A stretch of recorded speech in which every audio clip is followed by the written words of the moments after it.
I was working downtown at a construction firm, and part of our orientation, they would say that you don't ever make a right out of this building. You need to always make a left, because if you made a right, there was the Powell building there that was mainly for drug users, and then right across the street there were abandoned buildings, which there were alcoholics at those buildings. And so we just always knew that when we left work at night that we needed to make a left.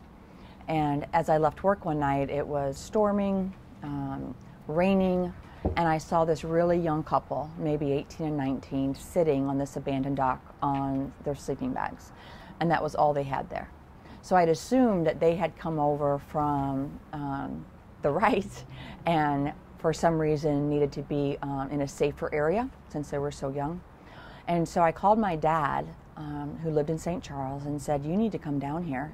I'm leaving town tonight, but this young couple, they need a tent. They probably need some food. It's a really bad night to be on the streets. And my dad said, I am not coming, down to an area of St. Louis I don't know, to meet a couple I've never met, and to step in a way that we haven't served before. And so by the time I got to Chicago that night, I had a message from my dad. And he had gone down and set up a tent with a gentleman. My mom was out of town, so my dad took my mom's down blanket to them and some food and a weather radio. And kind of thought that we had done what we were asked to do that night, and that was the end of it. But every day when I left work, I had to pass that couple. And so I started taking $10 bags of food from Aldi's. They would have some kind of protein, crackers, cookies, some water, and would just drop it off in the morning. And within a couple of weeks, the young girl was standing on that dock, and she was just waving at me like wildly with her whole body. And when I saw her, I thought, oh my goodness, that's my sister. I have a sister with learning disabilities. And I could just see my sister like flagging me down that same way, like so excited. And the young woman asked, you're the one bringing the food? And I said, yeah. And she said, we just wanted to thank you. We just wanted to really thank you.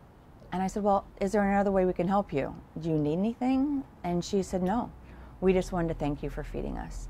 And when I drove away, I thought, if someone had stopped me and I was homeless and asked what I needed, I would have come out with my grocery shopping list. I couldn't imagine this couple living on the streets and not asking for anything. And so next couple of weeks I stopped, and the woman let me know that she was pregnant. And she'd gotten some prenatal vitamins but didn't know how to read. So she didn't know how to take her vitamins. And so we worked through that. And so through that, we started building a relationship with them and stayed in a relationship with them until about 2 weeks before the baby was born. And we had gotten him into an apartment, and the baby was taken away after about a week for neglect. And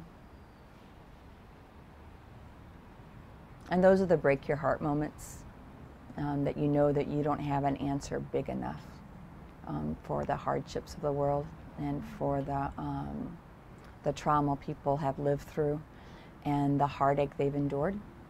And some people born with mental illness who don't have family to support them. So that year around Thanksgiving, I went back down with some food, and I couldn't find any homeless people. And so I asked a security guard, I said, I have a car full of food, but I can't find anybody. And he said, you have 7 men watching you right now. And when I looked out, I didn't see anybody. It was kind of like Finding Waldo, that unless you had seen them before, you didn't recognize from where they were watching you. So he pointed me over to 2 gentlemen, Rob and Terry, and he said, they're safe guys and they'll be a good place to start.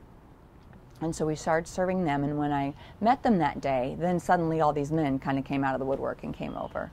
And so in the first year, we started serving about 40 or 45 people in this couple block radius here. And not just serving them, but really entering into relationships. We knew if they had allergies, we knew if they had asthma, we knew if they needed to be on disability and they weren't. And so we could then help them with those things. In the next year, there was an area called Tent City in St. Louis that had probably 4 very separate homeless camps. And so we became active in 3 or 4 of those camps. And so within 2 or 3 years, we were serving 250 or 300 people. And what we offered them was relief. So we would go up to them and say, my name is Catherine, and is there anything you need today? Is there anything we can help you with? And if we didn't already have it, then we would be back to them within 24 hours. And so they would know that what we wanted with them was a friendship, and that we weren't just diving in and giving a sandwich today and not seeing them again for another 6 months. So we built a group of volunteers around, that volunteers just kept coming in and coming in. And so this group of volunteers would take over this camp. If we got somebody into an apartment, there would be a man or a woman who was then their advocate for the next couple years, to make sure that they were able to stay in their apartment. So the volunteers came in and started filling an awful lot of roles. Relationships are the key to what we do.